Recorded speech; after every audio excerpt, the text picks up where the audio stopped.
ಭಕ್ತ ಮಹಾಶಯರೇ, ಶ್ರೀ ಲಕ್ಷ್ಮೀ ರಂಗನಾಥ ಸ್ವಾಮಿ ಹಾಗೂ ಶ್ರೀ ಸೂರ್ಯಪುತ್ರ ಶನೇಶ್ವರ ಸ್ವಾಮಿ ಬಸವಪ್ಪನವರ ಅನಂತ ಕೃಪೆಯಿಂದ ವಿಮಾನ ಗೋಪುರ ಕಳಸ ಪ್ರತಿಷ್ಠಾಪನೆ, ಕುಂಭಾಭಿಷೇಕ, ನಂದಿ ಸ್ತಂಭ ಹಾಗೂ ನವಗ್ರಹ ದೇವತೆಗಳ ಪ್ರತಿಷ್ಠಾಪನಾ ಮಹೋತ್ಸವ 14/8/2025 ಮತ್ತು 15/8/2025 ಅತ್ಯಂತ ವಿಜೃಂಭಣೆಯಿಂದ ಭಕ್ತರ ಭಕ್ತಿ ಶ್ರದ್ಧೆಯ ಮಧ್ಯೆ ಯಶಸ್ವಿಯಾಗಿ ನೆರವೇರಿತು.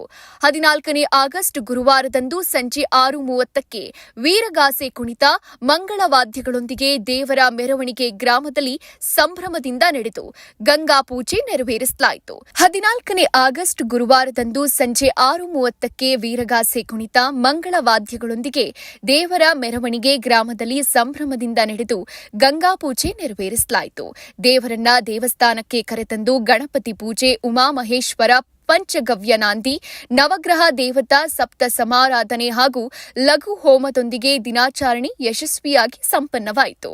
15ನೇ ಆಗಸ್ಟ್ ಶುಕ್ರವಾರದಂದು ಷಷ್ಠಿ ತಿಥಿಯ ಈ ಪುಣ್ಯ ದಿನ ಪೊಳೆಮುನೇಶ್ವರ ಸ್ವಾಮಿ ಮತ್ತು ದೊಡ್ಡಿ ಬಸವಣ್ಣನವರ ಆಗಮನದೊಂದಿಗೆ ದೇವತೆಗಳ ಪ್ರತಿಷ್ಠಾಪನಾ, ಕಳಸಾರೋಹಣ, ಪ್ರಾಣ ಪ್ರತಿಷ್ಠೆ, ರುದ್ರಾಭಿಷೇಕ, ಕದಳಿ ಛೇದನ, ಮಹಾಮಂಗಳಾರತಿ ವೈಭವದಿಂದ ನೆರವೇರಿತು. ಮಧ್ಯಾಹ್ನ 1 ಗಂಟೆಗೆ ಭಕ್ತಾದಿಗಳಿಗೆ ಮಹಾಪ್ರಸಾದ ವಿನಿಯೋಗ ನಡೆಯಿತು. ಈ ಮಹೋತ್ಸವದಲ್ಲಿ ತಮ್ಮ ತನು, ಮನ, ಧನ ಸಹಾಯದಿಂದ ಭಾಗವಹಿಸಿದ ಎಲ್ಲ ಭಕ್ತಾದಿಗಳಿಗೆ ನಮ್ಮ ಹೃತ್ಪೂರ್ವಕ ಧನ್ಯವಾದಗಳು.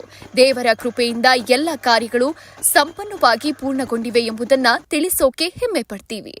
ಜಯ ಶ್ರೀ ಶನೇಶ್ವರ ಸ್ವಾಮಿ, ಜಯ ಶ್ರೀ ಮಸಣ್ಣಿಕಮ್ಮ. ಧನ್ಯವಾದಗಳು. ಶ್ರೀ ಶನೇಶ್ವರ ಸ್ವಾಮಿ ಬಸವಪ್ಪನವರ ಸನ್ನಿಧಿ, ಪೇಟೆ ಮಾಚಗೌಡನಹಳ್ಳಿ, ಅರಕಲಗೂಡು, ಹಾಸನ ಜಿಲ್ಲೆ.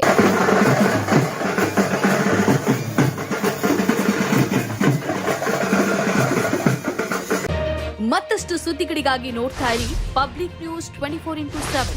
ಇದು ಸತ್ಯದ ಧ್ವನಿ.